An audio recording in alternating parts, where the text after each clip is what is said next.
Iran के शहीद supreme leader Ayatollah Ali Khamenei ji ने अपनी शहादत से साबित किया, कभी 56 इंच की छाती का दावा नहीं किया, बल्कि जब जरूरत पड़ी तो अमेरिका के सामने झुकने की बजाय उन्होंने शहादत को गले लगाना पसंद किया। हाल के दिनों में सरकार ने 2 बड़े ब्लंडर किए हैं जिनका बोझ आम जनता को उठाना पड़ रहा है। एक हमारी यूएस के साथ जो ट्रेड डील है और दूसरा विदेश नीति में अमेरिका के सामने जो हमारा आत्मसमर्पण है। खाड़ी क्षेत्र में कभी भारत का रुख स्वतंत्र और संतुलित था, लेकिन आज हमें दूसरों के संघर्ष में उलझकर नुकसान उठाना पड़ रहा है। ईरान अमेरिका इजराइल विवाद में भारत एशिया का सबसे बड़ा नुकसान उठाने वाला देश बना है। चीन सस्ता तेल लेकर अपने नागरिकों को राहत दे रहा है, जबकि हमारे यहाँ एलपीजी और पेट्रोल की कीमतें लगातार बढ़ती जा रही है। ईरान जैसे पुराने मित्र के कठिन समय में हम खुलकर समर्थन नहीं कर सके और आज गैस आपूर्ति के लिए बार बार अनुरोध करना पड़ रहा है। विदेश नीति साहस और स्पष्टता से चलती है। लचर विदेश नीति ने देश को महंगाई और आपूर्ति के संकट की दहलीज पर लाकर खड़ा कर दिया है। सरकार कहती है भंडार पर्याप्त है, तो कीमतें क्यों लगातार बढ़ती जा रही है।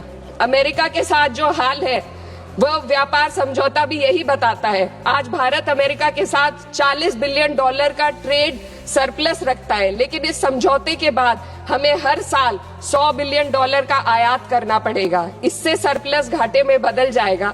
इस ट्रेड डील ने देश के किसानों को अमेरिका के अमीर किसानों के हाथों बेच दिया है। अगर ट्रेड डील करनी ही थी तो पहले देश के किसानों को अमेरिकी किसानों की तरह भारी सब्सिडी देते, उन्हें तैयार करते और फिर ट्रेड डील करते।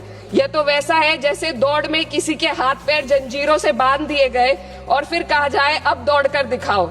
हमारे किसानों के हाथ पैर महंगी यूरिया, महंगी बिजली और महंगे कृषि यंत्रों से बंधे हुए हैं। अध्यक्ष महोदय, फाइनेंस बिल पर बात हो और महंगाई पर बात ना हो तो आम लोगों के साथ अन्याय है। आम आदमी के लिए रोजमर्रा के खर्चे महंगे होते जा रहे हैं। एलपीजी, स्वास्थ्य और शिक्षा की महंगाई सबसे अधिक है। सरकार 2025 में महंगाई को 1.7% बताती है। सर 2 मिनट बस कंक्लूड कर रहे हैं। लेकिन मेडिकल महंगाई 14% है, ये एशिया में सबसे ज्यादा है और शिक्षा की महंगाई 12% तक पहुंच गई है। कई परिवार अपनी आय का आधे से ज्यादा हिस्सा सिर्फ एक बच्चे को पढ़ाने के लिए या उसके विवाह करने के लिए खर्च करने पर मजबूर है। पिछले बजट में वित्त मंत्री ने एम्प्लॉयमेंट लिंक्ड इंसेंटिव स्कीम की घोषणा की थी। उम्मीद थी इससे 4 करोड़ नौकरियां बढ़ेंगी। 2 लाख करोड़ का बजट भी दिया गया, लेकिन ये योजना एक भी युवा को नौकरी देने में असफल रही। इसी तरीके से पीएम इंटर्नशिप स्कीम का हाल भी यही है। 1.6 लाख का ऑफर दिया गया। Sir 2 minute. 16,000 युवाओं ने ज्वाइन किया, आधे से ज्यादा बीच में छोड़कर चले गए और अंत में सिर्फ 95 युवाओं को नौकरी मिली। सरकार ने चुपचाप इसका बजट 95% घटा दिया। जब आप हेडलाइन मैनेजमेंट, दिखावा और लोगों को बेवकूफ बनाने के लिए स्कीम बनाते हैं तो उसका हश्र यही होता है। मैं अंत में किसानों की बात करना चाहती हूँ। ग्रामीण विकास और कृषि कल्याण पर देश की पीढ़ी आबादी निर्भर है। इस मंत्रालय का पिछले वर्ष का बजट सरकार खर्च ही नहीं कर पाई।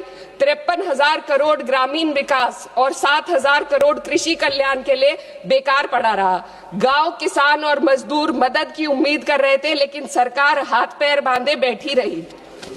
अध्यक्ष महोदय, इसलिए मैं इस सदन से मांग करती हूं कि इस वित्त विधेयक को खारिज किया जाए। 2019 की कॉर्पोरेट टैक्स कटौती को वापस लिया जाए। सामाजिक क्षेत्र पर खर्च को कम से कम जीडीपी का 6 से 8% तक बढ़ाया जाए।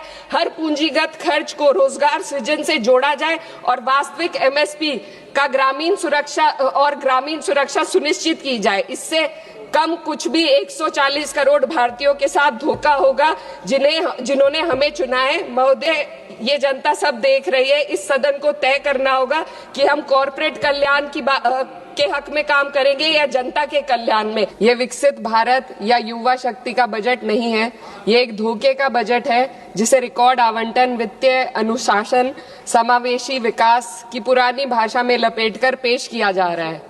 मैं इसकी सच्चाई को सरल शब्दों में सामने रखना चाहती हूँ, क्योंकि भारत की जनता सिर्फ नारे की नहीं, सच्चाई की भी हकदार है। सबसे पहले जिस वित्तीय अनुशासन की बात सरकार कर रही है, मैं ये बताना चाहती हूँ सदन को कि वो अनुशासन समाज कल्याण और राजस्व में कटौती करके हासिल किया गया है।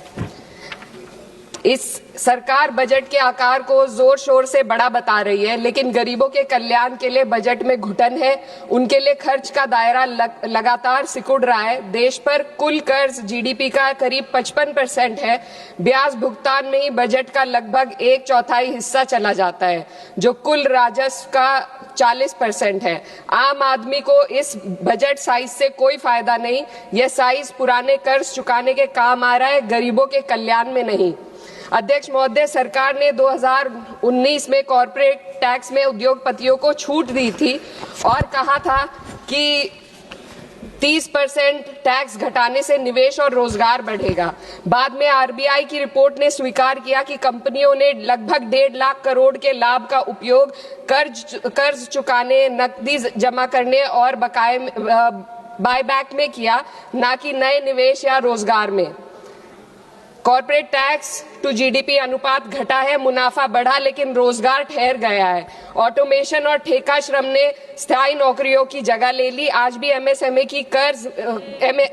को कर्ज नहीं मिल रहा। युवाओं में बेरोजगारी बनी हुई है और असमानता लगातार बढ़ती जा रही है। शीर्ष 1% ने विकास का बड़ा हिस्सा अपने पास रख लिया, जबकि बाकी जनता ने अप्रत्यक्ष करों और कटे हुए कल्याण के माध्यम से इसकी कीमत चुकाई है। यह विधेयक उसी कॉर्पोरेट प्रथम नीति को जारी रखता है। यह सुधार नहीं, बल्कि बड़े उद्योगों के सामने आत्मसमर्पण है। पहले भी सरकार एक गलती फिर से दोहराने जा रही है। सरकार उद्योगों को सीएसआर में छूट दे रही है।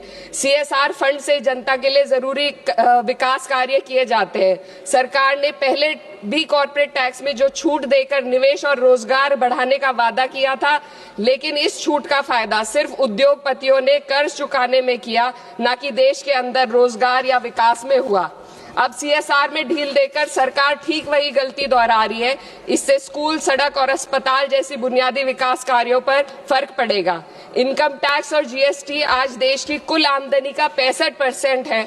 नौकर पेशी और मध्यम वर्ग आज देश को चला रहे हैं। वहीं बड़े उद्योगपति जो 2015 में 62% योगदान देते थे, आज मात्र 40% ही दे रहे हैं। ये साफ है, उद्योगपतियों मित्रों को राहत दी जा रही है और आम जनता के लिए आफत बढ़ाई जा रही है। पिछले 1 दशक से मजदूरी बिल्कुल नहीं बढ़ी। पहले छोटे से छोटा आदमी अपनी मजदूरी बचाकर डाक खाने में जमा करता था। आज 2 वक्त की रोटी का इंतजाम भी मुश्किल हो गया है। आरबीआई का डेटा बताता है कि पर्सनल लोन 500% बढ़ गया है। लोग लोन अपनी तरक्की या मकान के लिए नहीं ले रहे, बल्कि रोजमर्रा की छोटी छोटी जरूरतों को पूरा करने के लिए आज ले रहे हैं। इस फाइनेंस बिल ने देश के सबसे कमजोर वर्गों के विकास, कल्याण और रोजगार सृजन के लिए कोई समाधान नहीं दिया। आय बढ़ाने का कोई रोड मैप नहीं है। युवाओं की नौकरियों का सपना टूटता जा रहा है। अध्यक्ष महोदय, देश की अर्थव्यवस्था कई फैक्टर्स पर निर्भर करती है।